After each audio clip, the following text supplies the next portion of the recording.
Well, I'm just going to do two videos for you in this set here. These problems are very much like you've seen already before. In fact, the way I showed you how to do the problems on work, it's all kind of the same thing. Okay, so think of this as sort of like dealing with conservation of energy part two. Okay, and so these are a little more complicated, but they're just going to build on what you already know. So what I've done is I've picked out two problems to do for you that are maybe have some unusual features or something like that for you, to give you a little bit of direction.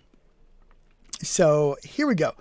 We're dropping a block onto this platform, and then you can see there's three springs, two of one type and a third of a different. Okay, so the spring in the middle there is unusual. It's a little bit weaker, and they give us all of the values. Okay, so these guys on the end are 1,000.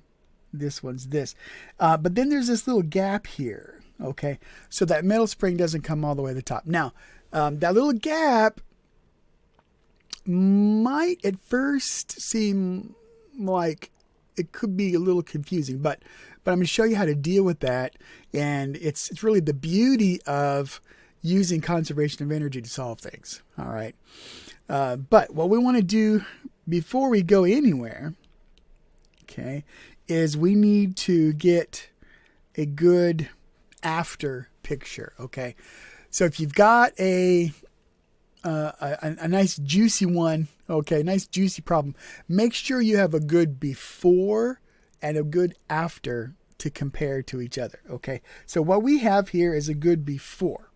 All right, so we need a good after. Now we don't really know for sure, but we know that thing's going to drop down. It's going to compress that plate. I'll just do it like this. Okay, and so spring, let me call this 1 and 1 and 2. Spring 1, 1 and 2. Spring 1 is compressed, spring 2 is compressed, and spring 3 is compressed. Now, springs 1 are going to be compressed and amount S final, S1 final, S1 final, and then we'll say this is S2 final. Okay. Now, as long as that block hits right in the middle, it's fine. We're good to go. Okay. If the block were off center just a little bit, this would be significantly more complicated to try to deal with. If that plate could, kind of tilt on us or something like that. All right. But we're going to say that it's not. So anyway, S1F, S2F, and S1F again there. We've been compressed. Okay. Now, the amount that it's been compressed, okay, is this distance here, okay, from the top to the top. All right, so let's call that delta Y. Okay, just like so. So our block is going to be sitting on there just like this. Okay, now we're ready to look at our equations. Okay, and so let me pick a good color here. I feel like a darker blue. Okie dokie. So it's not too bad. We're going to do things the way we normally do. Okay, so delta K minus delta U. Okay, let's not think about work. Let's just do all of this in terms of kinetic energy because those are conservative forces. All right, so it's easiest to think of them as potential energy values. Our initial velocity up here is 0, and our final down here is also 0. So we could call that initial, we could call that final. So our delta K term is actually 0. Now what I'm going to have is I'm going to have to deal with my change in potential energy. Let's start with gravity. Okay, so I'm going to have a minus mg. And we always say delta H, but what is our delta H here? Here, okay, it's actually 5 plus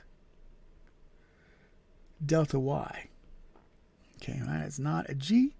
That is a delta Y. There we go. I feel better about that. Okay, but that's a negative because it's dropped. okay, which is ultimately going to make it a positive term. Okay, so it goes all the way down the 5, and then it goes an additional delta y. Oops. All right, then we're going to need 2 of the springs numbered 1.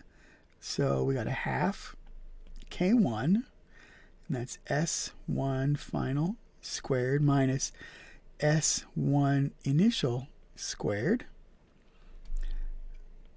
and then minus the second spring.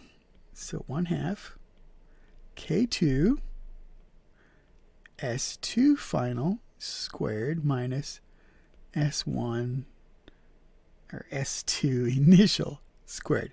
Whew, it's a little bit tricky.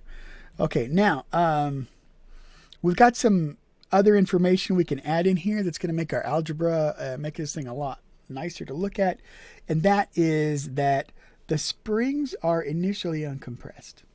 Okay, so that means that term is 0 and that term is 0. Okay, so I'm going to go ahead and write that out so my equation looks a little bit better.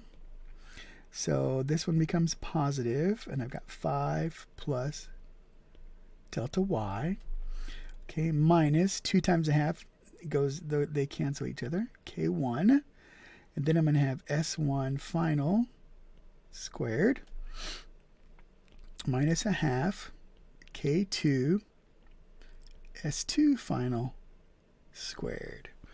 Okay, there we go. So that looks a lot simpler. We cleaned that up quite a bit. Okay, now the problem is I've got a delta y, I've got an S1 final, and I've got an S2 final. So that's unacceptable. We gotta fix that somehow. So the way we're going to fix it is we're going to put everything in terms of delta y. All right. So if we do that, then it turns out S1f is that delta y term. Okay. This guy is this guy. Okay, that's exactly the same. Now, S2f is a little bit different. It's going to be delta y, but there's a gap. It has to close up first, 0.25. Okay, so delta y minus 0.25. And that's going to take care of us there. Now, I got to put that information back into my equation, which is going to make my equation get kind of yucky again. But that's okay. We can do algebra. Okay, so we got mg 5 plus delta y minus k1. S1f is just my delta y. Okay, minus a half k2. And then S2f is delta y minus 0.25. Okay. There we go. Now that look at that. Okay, it's kind of messy, but you know, cut through the mess and you can see delta y there. Okay, so now I just have one unknown. So now this we can solve. Okay, and if we put in all of our numbers here, let me go ahead and do that for you. Okay, so 0 minus. Now it's mg. Now look, we're in English units, so it's a 75-pound block. That means m times g is 75.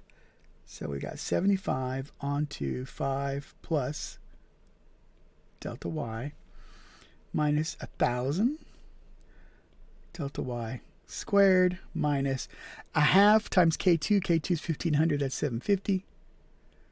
750 onto delta y minus 0.25. Squared. Okay, there we go. We got a second order polynomial. Solve it however you want to. Do it by hand. Do it by your calculator. That's what I would suggest. And when you do, what you're going to end up with is that delta y turns out to be 0.580. Okay, there's a negative number, but we don't want to accept that. That doesn't mean anything. Okay, just like that. There we go.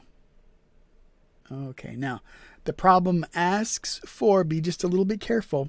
It says the compression of each spring. Okay, so that guy right there is your S1F. Okay, S2F, you're going to have to adjust to find the value for that one. Okay, just subtract a quarter and you'll be good. All right, so not too bad, not too bad. You know, when you're working these more complicated ones, what I've tried to illustrate for you here is how to proceed, which is just take things very carefully, go one little step at a time, okay, and put your pieces together carefully, and then it'll come right out for you. All right? All right. One more to do on this for you.